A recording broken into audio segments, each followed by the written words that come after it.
शुक्लांबरधरं विष्णुं शशिवर्णं चतुर्भुजं प्रसन्नवदनं ध्यायेत् सर्वविघ्नोपशान्तये अगजाननपद्मार्कं गजाननमहर्निशम् अनेकदन्तं भक्तानाम् एकदन्तमुपास्महे। गुरुब्रह्मा गुरुर्विष्णु गुरुदेवो महेश्वरः गुरुः साक्षात् परं ब्रह्म तस्मै श्रीगुरवे नमः। श्रीमहागणाधिपतये नमः। श्रीमहासरस्वत्यै नमः।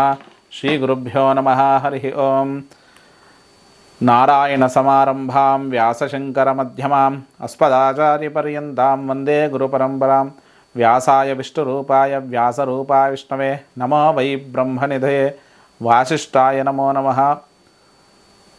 శ్రీమద్భాగవత మహాపురాణం రచించిన వ్యాస మహర్షికి నమస్కారం చేస్తూ ఈ వ్యాస మహర్షి ప్రణీతమైనటువంటి 18,000 శ్లోకాలతో నిండిన శ్రీమద్భాగవత మహాపురాణం ఇది తత్వశాస్త్రం. మిగిలిన పురాణాలన్నీ కూడా జ్ఞాన సాంఖ్య శాస్త్రాలను అలాగే అనేక రకాల శాస్త్రాలను అందించినా కూడా ఈ భాగవత మహాపురాణం అనేది ఒక గొప్ప తత్వాన్ని మనకు ఇవ్వడం జరుగుతుంది. ఎందుకంటే ప్రతి శ్లోకంలోనూ కూడా భగవత్తత్వం అనేది మనకు అందిస్తూ ఉంటుంది. అలాంటి శ్రీమద్భాగవతంలో 3వ అధ్యాయం చూసుకున్నట్టయితే చాలా మహాద్భుతమైంది. ఎందుకంటే శ్రీ మహావిష్ణువు మనకు తెలిసి దశావతారాలే తెలుసు, కానీ శ్రీమద్భాగవతం అలా చెప్పట్లేదు. ఈ సృష్టి ఆది నుంచి ఇప్పటి వరకు శ్రీ మహావిష్ణువు ఎన్ని అవతారాలను పొందారు, అలాగే ఎంత ఏ సందర్భాల్లో అవతారాలను స్వీకరించారో కూడా ఈ శ్రీమద్భాగవత పురాణంలో ఈ 3వ అధ్యాయం కానీ 4వ అధ్యాయం కానీ విస్తారంగా చెప్పడం జరుగుతుంది. దీంట్లో మొట్టమొదట ఈ సృష్టి ఆవిర్భావం గురించి మనం ఇందులో ప్రారంభమవుతుంది. ఎందుకంటే సర్గశ్చ ప్రతిసర్గశ్చ వంశో మన్వంతరాని చ వంశానుచరితం చైవ పురాణం పంచలక్షణమని పురాణోక్తి ఆధారంగా చూసుకుంటే శ్రీమద్భాగవతం కూడా మహాపురాణం అనడానికి సర్గ అంటే ఈ సృష్టి క్రమం మొట్టమొదట దాంతో ప్రారంభమవుతుంది. ప్రతిసర్గ అంటే సృష్టి విస్తారం ఎలా జరిగింది అది కూడా ఇందులో ఉంటుంది. సర్గశ్చ ప్రతిసర్గశ్చ వంశో మన్వంతరాని చ వంశాలు అంటే ఎంతోమంది మహానుభావుల యొక్క వంశాలను వారి యొక్క చరిత్రలను, అలాగే ఆ వంశాలలో గొప్ప గొప్ప వాళ్ళు ఎలా ఆవిర్భవించారు, రఘువంశంలో శ్రీరాముడు ఎలా ఆవిర్భవించాడు, అలాగే ఇలాంటి చరిత్రలన్నీ కూడా ఉంటాయి. మన్వంతరాలు అని ఉంటాయి. అంటే ప్రతి మనువుకు ఒక అధిపతి ఉంటాడు. ప్రస్తుతం వైవస్వత మన్వంతరం మనకు నడుస్తుంది. మరి ఇలాంటి మన్వంతరాలు చాలా ఉంటాయి. అందులో మనము ఈ పురాణంలో ఏ ఏ మన్వంతరాలు ఆవిర్భవించాయి ఇలాంటి విషయాలను కూడా ఇందులో విస్తారంగా చెప్పడం జరుగుతుంది. అలాగే వంశో మన్వంతరాని చ వంశానుచరితం అంటే వంశాల యొక్క గొప్ప చరిత్రలు కూడా చెప్పడం జరుగుతుంది. ఇవన్నీ కలిస్తేనే పురాణం అనేది సత్యం అని చెప్పేసి వ్యాస భగవానుడు అన్ని పురాణాల్లో కూడా చెప్పడం జరుగుతుంది.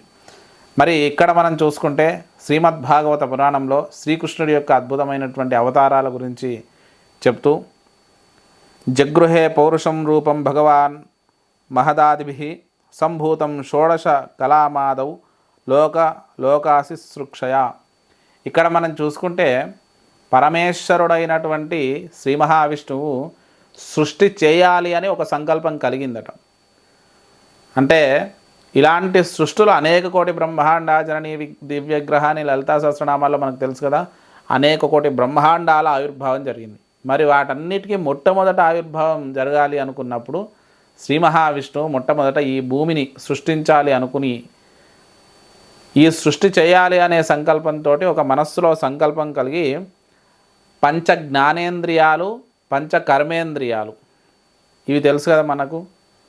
ఎందుకంటే మనకు పంచ జ్ఞానేంద్రియాలంటే నేత్రాలు, అలాగే ముక్కు వాసన చూసేది, చెవులు వినికిడి ద్వారా, నోరు చాపల్యము, చర్మము, ఇవి పంచ జ్ఞానేంద్రియాలు అంటే మనకు జ్ఞానాన్ని అందిస్తాయి. ఇక కర్మేంద్రియాలంటే చేతులు కాళ్ళు ఇవన్నీ. అలాగే మనస్సు అనేది ఈ 11తోటి ఈ 11 కాకుండా పంచభూతాలు ఏవైతే ఉన్నాయో వాటితో కలిపి షోడశ కళలతోటి ఈ సృష్టి ప్రారంభం చేశాడట. అంటే మనకు సైన్స్ ప్రకారం తీసుకున్న ఇవే మనిషికి కానీ జంతువుకి కానీ అలాగే సృష్టిలో ప్రతి జీవికి కూడా ఇవి మ్యాండేటరీగా మనం చెప్పుకోవచ్చు. ఎందుకంటే పంచ జ్ఞానేంద్రియాలు కర్మేంద్రియాలు లేకపోతే ఈ సృష్టిలో ఏ జీవి కూడా మూవ్ కాదు. మనస్సు ప్రతి జీవికి ఉంటుంది, కాకపోతే ఆత్మ అనేది మనస్సాక్షి అనేది మనుషులకు కొంత ప్రత్యేకంగా ఉండడం అనేది మనం గమనించవచ్చు. జంతువునా నరజన్మ దుర్లభం అని పురాణోక్తి ఉంది కదా. కాబట్టి అందుకే మిగిలిన జీవులకు మనల్ని వేరు చేసేది ఈ బుద్ధి.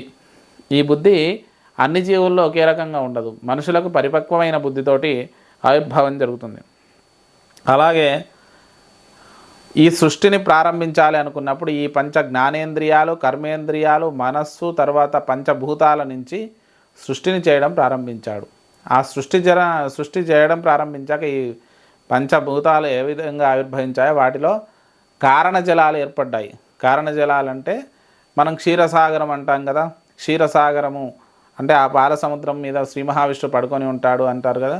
అలాంటి శయన స్థితిని పొందాలి అని చెప్పేసి ఆ సృష్టి ప్రారంభంలోనే ఆయన ఓ పెద్ద జలము ఏర్పాటు చేసి ఆ జలంలో ఆయన ఒక మనం వటపత్ర సాయి అనుకోవచ్చు, లేదంటే శ్రీ మహావిష్ణువు యొక్క అనంత పద్మనాభ స్వామి అవతారం అనుకోండి. అంటే అనంత రూపంతో స్వామివారు శయన స్థితిలోకి వెళ్ళాట. అప్పుడు సృష్టి అంతా కూడా యోగమాయ ఆవిర్భవించింది. మీకు ఈ చండీ సప్తశతిలో కూడా అమ్మవారు మధుకైట భవద కొరకు ఆ శ్రీ మహావిష్ణువు నుంచి యోగమాయ తొలగాలని చెప్పేసి బ్రహ్మ నమస్కారం చేసుకోవడం జరుగుతుంది. అక్కడ స్తుతి కూడా ఉంటుంది. కాబట్టి విశ్వేశ్వరీం జగద్ధాత్రీం స్థితి సంహారకారిణీం నిద్రాం భగవతీం విష్ణురతులాం తేజసప్రభు అని ఆ నిద్రా రూపంలో ఉన్నటువంటి ఏదైతే యోగమాయ ఉందో దాన్ని తొలగిపోవాలని చెప్పి బ్రహ్మ స్తుతి చేస్తాడు. అలాంటి అమ్మవారి స్వరూపము యోగమాయ స్వరూపం ఎలా తొలగిపోతుందో ఇక్కడ కూడా శ్రీ మహావిష్ణువు యోగమాయ ఆవరింప చేస్తాడు ఆయన. ఆ సృష్టి మొత్తం కూడా ఆ జలంపై కారణ జలాలపై ఉన్నప్పుడు మరి యోగమాయలో యోగ నిద్రలో ఉన్నప్పుడు ఆయన నాభి నుంచి బ్రహ్మ సృష్టి అనేది జరుగుతుంది. కమలం ఆవిర్భవించి ఆ కమలంలో చతుర్ముఖ బ్రహ్మ ఏర్పడడం జరుగుతుంది. మళ్ళీ అది పంచముఖ బ్రహ్మ ఏర్పడ్డా చతుర్ముఖ బ్రహ్మ ఏర్పడ్డా అనే ఆలోచన వద్దు. ఎందుకంటే దానికి వేరే పురాణాంతర్గతమైన విషయం కాబట్టి ఇక్కడ బ్రహ్మగారు ఆవిర్భవించారు. బ్రహ్మగారు ఈ సృష్టిని చేయాలి కాబట్టి ఆయనకు సృష్టి క్రమాన్ని వివరించి ఆ సృష్టి క్రమం చేయడానికి ఆయన ఉపక్రమించాడు. ఈ విధంగా బ్రహ్మ మొట్టమొదట ఆవిర్భవించాడు. మరి బ్రహ్మ కమలంలో ఉన్నాడు. మరి సృష్టిలో ఉన్నటువంటి చైతన్యం ఏదైతే ఉందో మనుషులు నిలబడడానికి ఒక స్థలం కావాలి కాబట్టి ఆదివరాహస్వామి అవతారాన్ని చెంది ఆ ఆదివరాహస్వామి అవతారంతో భూమిని పైకి ఎత్తడం జరుగుతుంది. మరి ఇలాంటి చాలా విషయాలు మనకు కొంత విచిత్రంగా అనిపిస్తాయి. ఎందుకంటే వినే వాళ్ళందరూ కూడా ఏమనుకుంటారంటే దీంట్లో భూమిని పైకెత్తడం ఏంటి, భూమి అంతరిక్షంలో ఉంది కదా అంటారు. ఇది మనకు పురాణాలన్నీ కూడా సృష్టి ప్రారంభం గురించి చెప్పడం జరుగుతుంది.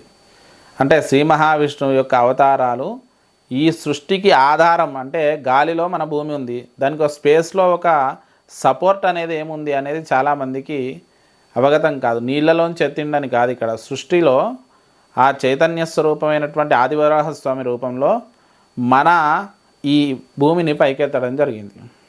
మరి ఎప్పుడైతే ఈ భూమిని పైకెత్తడం జరిగిందో అప్పుడు ఆదివరాహస్వామి సంపూర్ణమైన స్వరూపంతో దర్శనమిచ్చాడట. అప్పటికి సృష్టిలో ఎవరూ లేరు. కాబట్టి మొట్టమొదటి భగవంతుడు ఎవరైనా ఉన్నారంటే ఆదివరాహస్వామి అవతారం. అందుకే శ్రీపర్వతం అంటే వెంకటాచలంలో మనకక్కడ ముందు మనకు ఆదివరాహస్వామి దర్శనం చేసుకున్నాకే మిగిలిన దర్శనాలు ఆ వెంకటేశ్వర స్వామి దర్శనం కూడా ఉంటుంది. అంటే వెంకటాచలంలో మొట్టమొదటి దైవం ఆదివరాహస్వామిగా చెప్పడం జరుగుతుంది. తప్పకుండా దర్శించుకోండి. అది ఎందుకంటే ఆ దేవాలయం ఉత్తరం వైపుగా ఈ దేవాలయం ఉంటుంది, పుష్కరిణి పక్కనే ఉంటుంది. అది కూడా దర్శించుకోండి, చాలా విశిష్టమైంది. మరి ఈ మొట్టమొదట యజ్ఞవరాహస్వామి అని అంటారు ఆయనను. ఆ యజ్ఞవరాహస్వామి ఆవిర్భావం జరిగింది. మరి అలాగే సృష్టి ఆదిలో నారదుడిని కూడా ఆవిర్భవింపచేశాడు. నారదుడు ఏంటి అంటే తురీయావస్థలో ఉంటాడు ఎప్పుడు కూడా. అంటే సత్వరజస్తమ గుణాలకు అతీతంగా నిరంతరం భగవద్ధ్యానాన్ని ధర్మాన్ని ప్రచారం చేస్తూ ఉంటాడు. కాబట్టి ఏది ధర్మము ఏది అధర్మము, ఏది జ్ఞానము ఏది అజ్ఞానము అని వివేచన తెలిపేవాడే నారన్ దదాతీతి నారద. అంటే నిజాలను చెప్పేవాడు మాత్రమే నారదుడు. కాబట్టి ఆయనను తప్పుగా మీరు టీవీల్లో చూసి సినిమాల్లో చూసి అలాగే ఉంటాడని అనుకోకండి. నారదుడు చాలా విశిష్టమైన వ్యక్తి. ఎందుకంటే మనకు పురాణాలలో దాదాపు అన్నిటికీ హేతు ఆయన్నే. నీకు రామాయణం తీసుకున్నా కూడా నారదుడు ప్రస్తావన లేకుండా అక్కడ రామాయణం ఉండదు.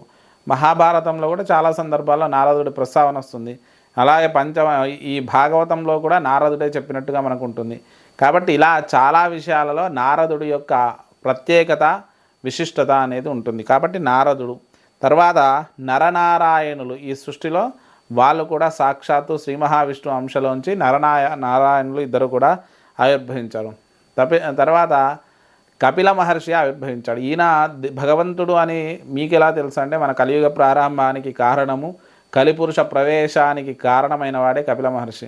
ఎందుకంటే పరీక్షిత్ మహారాజు ఒక చనిపోయిన పామును కపిల మహర్షి పైన వేయడం వల్లనే ఈ కలిపురుషుని ఆవిర్భావం జరుగుతుంది, కలి ప్రవేశిస్తుంది. ఇవన్నిటికీ కూడా హేతుభూతం. అయినా కపిల మహర్షి దానికోసం కాదు, ఈ సృష్టిలో సాంఖ్యాశాస్త్రం అనే శాస్త్రాన్ని మనకి అందించాడు. సాంఖ్యాశాస్త్రం అంటే మనం లెక్కలు అంటాం కదా, క్యాల్కులేషన్ మెథడాలజీ. కాబట్టి ఇవన్నిటికీ కూడా సాంఖ్యాశాస్త్రం అంటే అంతరిక్ష పరిశోధన కానీ భూమిపై ఉండేటువంటి అనేక విషయాల ప్రస్తావన కానీ ఆయన రచించినటువంటి సాంఖ్యాశాస్త్ర గ్రంథాలలో ఉంది. ఇక అత్రి అనసూయ కుమారుడు దత్తాత్రేయుడు. ఇది ఆరో అవతారం. దత్తాత్రేయ స్వామి గురించి తెలుసు. ఈయన ఎవరండి అంటే అత్రి అనసూయ కుమారులకు పుట్టినటువంటి వాడు దత్తుడు. దత్తాత్రేయ స్వామి అంటే సాక్షాత్ గురుస్వరూపం. నగురోరధికం అంటే గురువుని మించినటువంటి దైవము ఈ సృష్టిలో ఎక్కడా లేదు. కాబట్టి అలాంటి గురు స్వరూపమే దత్తుడే గురువు. ఈయన కూడా అద్భుతమైనటువంటి అద్వైత సిద్ధాంతం అంటే ఉపనిషత్ భాగాన్ని చాలా మనకు అందించినవాడు శ్రీ దత్తాత్రేయ స్వామి. అంటే భగవంతుడి యందు భక్తిని ప్రేరణ కలగాలి అంటే దత్తాత్రేయ సాంప్రదాయంలో చాలా విషయాలు ఉన్నాయి.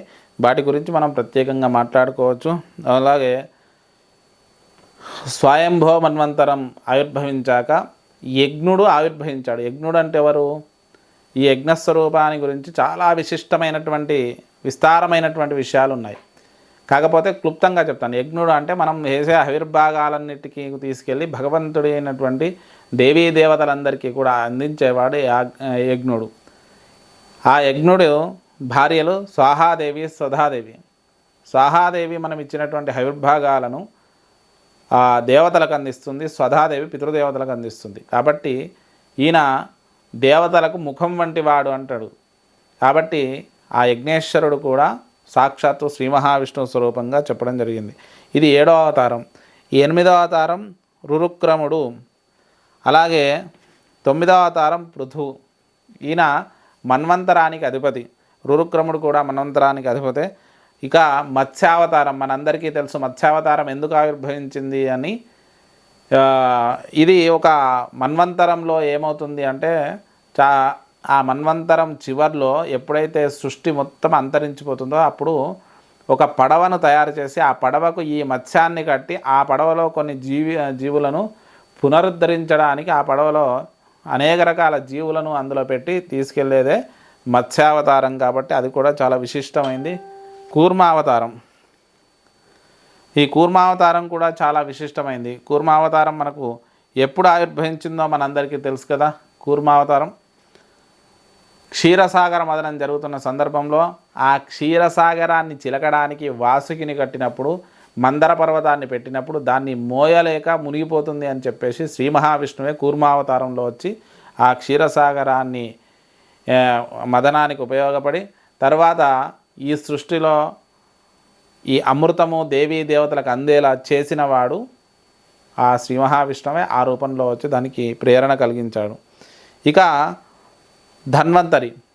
మన అందరికీ తెలుసు ధన్వంతరి ఎవరండి అంటారు. క్షీరసాగర మదనంలో అమృత భాండాన్ని పట్టుకొని వచ్చిన వాడు ధన్వంతరి. ఆ ధన్వంతరి ఇచ్చినటువంటి అమృత భాండమే దేవీ దేవతలందరికీ ఇవ్వడం జరుగుతుంది.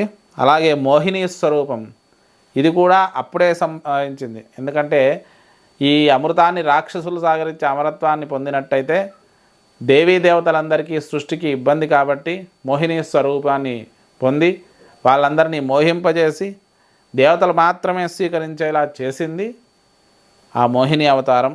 ఇక నారసింహ అవతారం, ఇది ఒక భక్తికి నిదర్శనం. భాగవతం అంటేనే భక్తి, భక్తి అంటేనే భాగవతం అని మనం చెప్పుకోవచ్చు. ముందు ముందు అద్భుతమైనటువంటి విషయాలు మనకు ఇందులో ఉన్నాయి. ఎందుకంటే ప్రహ్లాదుడి యొక్క వృత్తాంతం మనకు తెలుసు కాబట్టి, ప్రహ్లాదుడు నరసింహస్వామి ఆవిర్భావానికి ఎలా తోడ్పడ్డాడో, ఆ నరసింహస్వామి హిరణ్య కశ్యపుణ్ణి ఎలా సంహరించాడో మనం ఆ వృత్తాంతం కూడా ఇందులో తెలుస్తుంది. ఇక వామనావతారం, బలిచక్రవర్తి తన ఔదార్యంతో ఎంతో గొప్ప స్థితిని పొందినా కూడా ఆయన రాక్షస అంశం ఉండడం వల్ల అతన్ని 3 అడుగుల భూమిని కోరి పాతాళలోకానికి పంపించిన వాడు వామన స్వరూపంగా వచ్చిన శ్రీ మహావిష్ణువే. పరశురాముడు బ్రహ్మాండంలో ఉన్నటువంటి అనేక మంది క్షత్రియులను సంహరించాడు. ఎవరైతే పరాక్రమం ఉంది అని విర్రవీగి నేనే పరాక్రమవంతుణ్ణి అని చెప్పేసి తప్పు చేసిన ప్రతి క్షత్రియుణ్ణి కూడా ఆయన ఖండించాడు. అలాంటి పరశురాముడు అందుకే బ్రహ్మజ్ఞానాన్ని అలాగే పౌరుషాన్ని పరాక్రమాన్ని పొందినవాడు పరశురాముడు. కాబట్టి ఆయన శ్రీ మహావిష్ణు అవతారంగా చెప్పడం జరుగుతుంది. వ్యాస మహర్షి, వ్యాసుడు సాక్షాత్తు చతుర్వేదాలను, అష్టాదశ పురాణాలను అలాగే ఇంకా ఎన్నో భాష్యాలను అందించినవాడు. ఈ చతుర్వేదాలను విభజించినటువంటి వాడు, చతుర్వేదాలుగా విభజించి మనకు అందించిన వాడు కూడా వ్యాస మహర్షి. నిత్య స్మరణీయుడు. ఆ యొక్క వ్యాసుని ఎప్పుడైతే తలుచుకుంటామో అప్పుడు మనం జ్ఞానవంతులము అలాగే భగవద్ అనుగ్రహ పాత్రులం అవుతాము.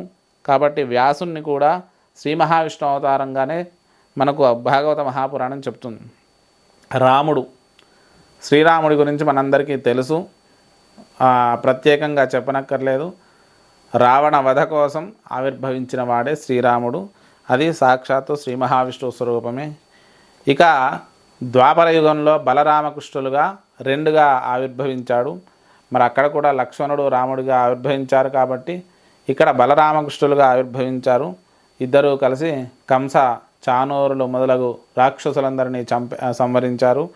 ఇక శ్రీకృష్ణుని లీలందరూ మనకు తెలిసే. శ్రీకృష్ణుడి యొక్క అద్భుత లీలలు కూడా ఇందులో ఒక భాగంగా మనం ముందు తెలుసుకుంటాం. ఇక బుద్ధుడు, ఇది చాలా కాంప్లికేటెడ్. బుద్ధుడు మావాడని మీవాడని అంటారు. కాకపోతే మన పురాణాంతర్గతమైనటువంటి బుద్ధుడి స్థితిగతులు కానీ లక్షణాలు కానీ భిన్నంగా ఉన్నాయి. కాబట్టి బౌద్ధావతారం ఆవిర్భవించింది. కానీ మనకు సంక్షిప్తంగా పురాణాలలో దాని గురించి విస్తారంగా అందించడం జరగలేదు. కల్కి అవతారం గురించి అయితే మనకు భవిష్యత్తులో కల్కి అవతారం అనేది ఆవిర్భవిస్తుంది. ఈ బ్రహ్మాండంలోని తప్పు చేసిన వారిని శిక్షించడానికి ఒక అశ్వారూఢుడై ఖడ్గధారి అయి వస్తాడు అని చెప్పేసి మనకు పురాణాలు దాదాపుగా అన్ని పురాణాల్లో చెప్పడం జరుగుతుంది. ఈ కలియుగంలో కల్కి అవతారం అనేది ఎప్పుడు ఆవిర్భవిస్తుంది అనేది, ఏదైతే ధర్మం పూర్తిగా నశించి అధర్మం విర్రవీగుతుందో అప్పుడు ఆ యొక్క భగవంతుడే ధర్మ సంస్థాపనార్థాయ సంభవామి యుగే అని చెప్పేసి ఆవిర్భవిస్తాడు అని చెప్పేసి ఈ శ్రీమద్భాగవత మహాపురాణం అనేది చెప్పడం జరుగుతుంది. ఈ కల్కి అవతారం కలియుగంలో ప్రారంభమవుతుంది. మరి అధర్మం అనేది పెరిగిపోయి మనుషులు ధర్మ మార్గాన్ని విడిచిపెట్టి అనేక రకాల పాపకర్మలు చేస్తూ దైవచింతన లేక, పెద్దల యందు గౌరవం లేక, సమాజం పట్ల అవగాహన లేక ఇలాంటి పరిస్థితులు కలియుగంలో కోకొల్లుగా ఏర్పడతాయి. మరి అలాంటి సందర్భాలలో శ్రీకృష్ణ పరమాత్ముడే కల్కి అవతారంగా ఆవిర్భవిస్తాడు. కానీ ఈ కలియుగ ప్రారంభం నుంచి కలియుగాంతం వరకు చాలా సమయం ఉంటుంది. కానీ ధర్మపరులైన వారు, సాత్విక జీవనాన్ని ఆచరించేవాళ్ళు, సాత్విక పరివర్తన కలిగిన వారు కూడా ఇలాంటి కష్టాలు పడితే మరి ఇబ్బందికరంగా ఉంటుంది. కాబట్టి దీనికి ఏదైనా ఉపాయాన్ని ఆలోచించాలి అని చెప్పేసి ఈ భాగవత మహాపురాణం అనేది చెప్పడం జరుగుతుంది. మరి ఎప్పుడైతే కలియుగ ప్రారంభమవుతుందో అప్పుడు ఈ శ్రీమద్భాగవతం ఎవరైతే వింటారో, శ్రీమద్భాగవత పురాణాన్ని ఎవరైతే పారాయణం చేస్తారో వారికి ఆ శ్రీ మహావిష్ణు అనుగ్రహం వల్ల అన్ని కర్మల యందు కూడా ఆ యొక్క పరమాత్మ తోడుంటాడు, పరమాత్మ ముందుండి నడిపిస్తాడు. శ్రీమద్భాగవతము శుకయోగీంద్రుడు కూడా పరీక్షిత్ మహారాజుకు సంపూర్ణంగా వివరించను. ఈ అద్భుతమైనటువంటి అద్వైత భావన ఏదైతే ఉందో, ఈ కృష్ణ పరమాత్ముడి యందు ఏదైతే భక్తి ఉందో, దానివలన పరీక్షిత్ మహారాజు ఈ అద్భుతమైనటువంటి భాగవత పురాణాన్ని శుకయోగీంద్రుని వద్ద విని మోక్షాన్ని పొందినట్టుగా 7 రోజుల్లో ఆమరణ నిరాహార దీక్ష చేస్తూ ఈ 7 రోజులు కూడా శ్రీమద్భాగవత మహాపురాణాన్ని విని ఆ మోక్షాన్ని పొందిన వాడాయన. ఇలాంటి అద్భుతమైనటువంటి శ్రీమద్భాగవత మహాపురాణం మనం రానున్న రోజుల్లో అనేక రకాల కథల సారం ఉంటుంది. ప్రారంభం కాబట్టి అనేకమైన దాని పరిచయం మాత్రమే ఈ 3 భాగాల్లో చెప్పడం జరిగింది. ఇక రానున్న రోజుల్లో ఇంకా మహాద్భుతమైన విషయాలు మీకు విశ్లేషించే ప్రయత్నం చేస్తాను. స్వస్తి ప్రజాభ్యా పరిపాలయంతాం న్యాయేన మార్గేణ మహిం మహేషా గోబ్రాహ్మణేభ్య శుభమస్తు నిత్యం లోకా సమస్తా సుఖినో భవంతు.